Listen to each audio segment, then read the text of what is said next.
In 1961, a meteorologist reran a weather simulation. He used the number 0.506 instead of 506127. 506127, just a rounding shortcut.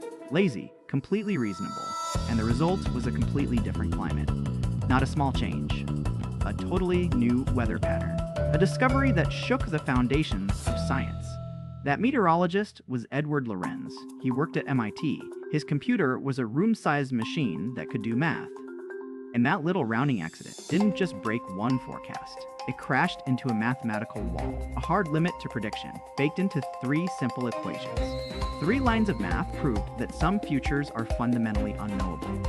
Not because we lack data, not because computers are slow, but because the universe is built that way.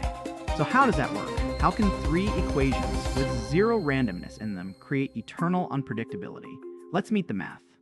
Lorenz wasn't trying to break philosophy, he was trying to predict weather.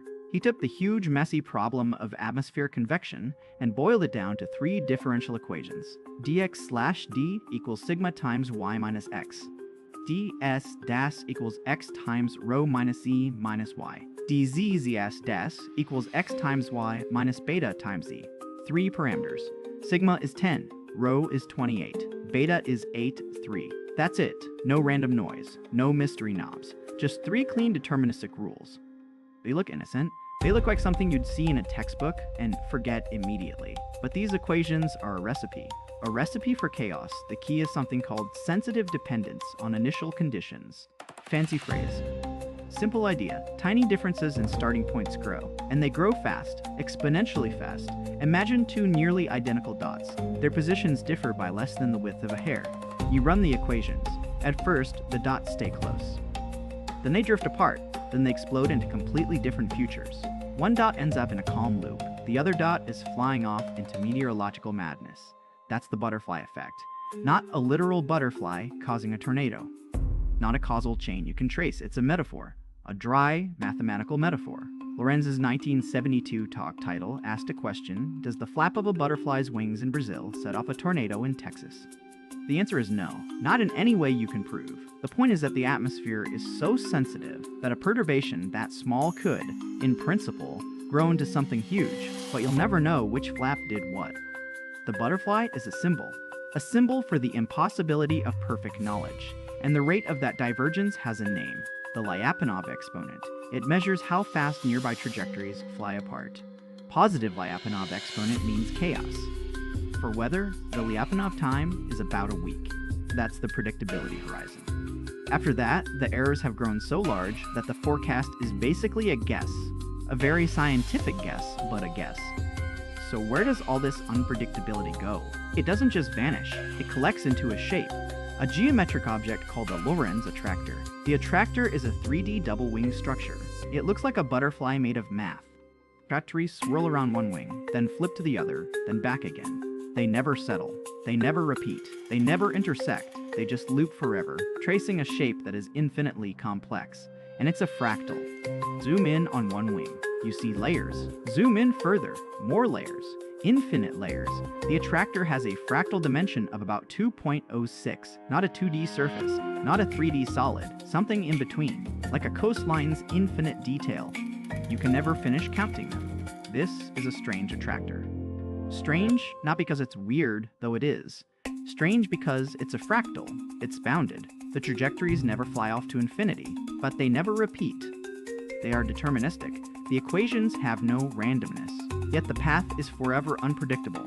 Order and chaos folded together into a single shape. Time to clear up a few misconceptions. Chaos is not randomness. Randomness means the next step has no connection to the previous step. Chaos means the next step is completely determined by the previous step. It's just that you can't measure the previous step precisely enough. The equations are clean. The output is messy. That's a different thing. And no, more computing power won't fix it. The predictability limit is mathematical, not technological. Doubling the precision of your initial measurements only extends the forecast horizon by a small amount. Logarithmically small. You get a few extra hours, not weeks, not months. The Lyapunov time is a hard limit. You can throw bigger computers at it, you can throw more satellites at it. The wall doesn't care, it's geometry. Richard Anthes, a meteorologist, put Put it this way, weather prediction is limited to a few weeks, not because we lack data, but because of the mathematical structure of the system. That's an unchangeable limit. The universe has a built-in limit on foresight. But here's where it gets interesting. Unpredictability isn't just one flavor. Lorenz himself published a different model in 1969. Linear, multi-scale, unstable. Not chaotic in the same way. A 2023 study by Shen and others compared the two. The 1963 model is nonlinear, small-scale, chaotic. The 1969 model is linear, multi-scale, and unstable. Both limit prediction, but through different physical mechanisms. One is chaos. One is multi-scale instability. Same result, different math. Which means the predictability horizon is not just one weird trick of nonlinear equations. It's a family of limits, and they show up everywhere. Your heartbeat, for example. A healthy heart does not beat like a metronome. It has slight chaotic variations.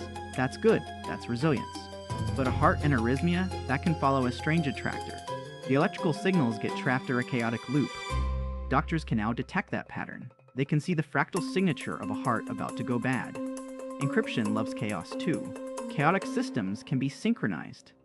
Two identical chaotic circuits, started with different initial conditions, can be made to lock together. They output the same wild, unpredictable signal. You hide a message in that noise.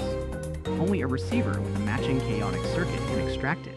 The same exponential divergence that breaks weather forecasts makes encryption unbreakable.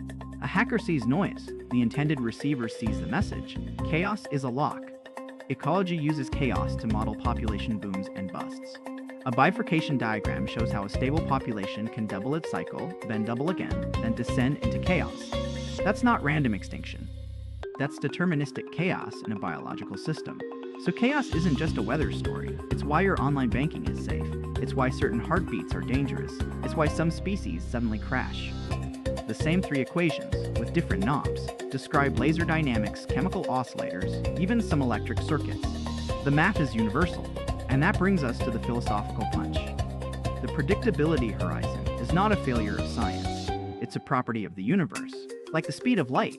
You don't get mad at light for being too slow. You don't call it a bug. You accept it and work with it. Same with chaos. Some futures are unknowable by design. Not because we're dumb. Not because our tools are weak. Because the geometry of the system forbids it. That's unsettling. But it's also useful. It means you can stop blaming meteorologists for missing a 2-week forecast. It means you can stop hoping for a perfect stock market predictor. The math says no, and the math is not negotiating.